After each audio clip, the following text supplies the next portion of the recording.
ஒவ்வொரு நாளும் நம்ம தேவனுடைய சமூகத்தில் படைக்கும் பொழுது, அவருடைய சமூகத்தில் காணப்படும் பொழுது நமக்கு இரக்கம் செய்கிற ஒரு தேவன் நம்மோடு கூட இருக்கிறார். ஹல்லேலூயா.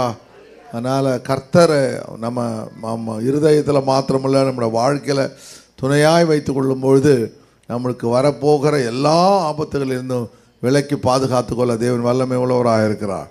குடும்பத்திலையும் நம்முடைய வேலை ஸ்தலங்களையும் வியாபாரத்திலையும் கர்த்தர் தேவனுக்கு உதவி செய்ய வேண்டும். ஹல்லேலூயா.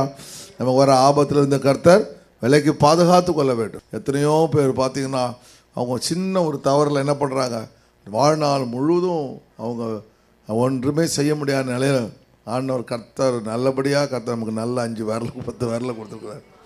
இல்லை இது மாதிரி ஒவ்வொன்றும் பார்க்கும்போது சில சமயத்தில் நம்ம மனசில் என்ன பண்ணுது, ஆண்டவரே ஏதோ கிருபையாக என்ன நீங்கள் பாதுகாத்து கொண்டீங்க அப்படின்னு சொல்லி ஆண்டவர் என்ன பண்ண, நம்ம பணம் இல்லை, பொருள் இல்லை, அது இல்லை, இதில் நம்ம கேட்குறோம். ஆனால் கர்த்தர் உனக்கு சொல்லுவார், உனக்கு நல்ல கண்ணை கொடுத்துருக்கனே, நல்ல வாழ்க்கையை கொடுத்துருக்கனே, நல்ல கால்களை கொடுத்துருக்கனே, நல்ல பலத்தை கொடுத்துருக்கனேன்னு கர்த்தர் நம்மை பார்த்து கேட்பார். ஹல்லேலூயா.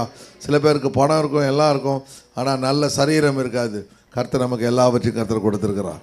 அதனால் நம்ம ஆண்டுடைய சமூகத்திலே தேட வேண்டும்.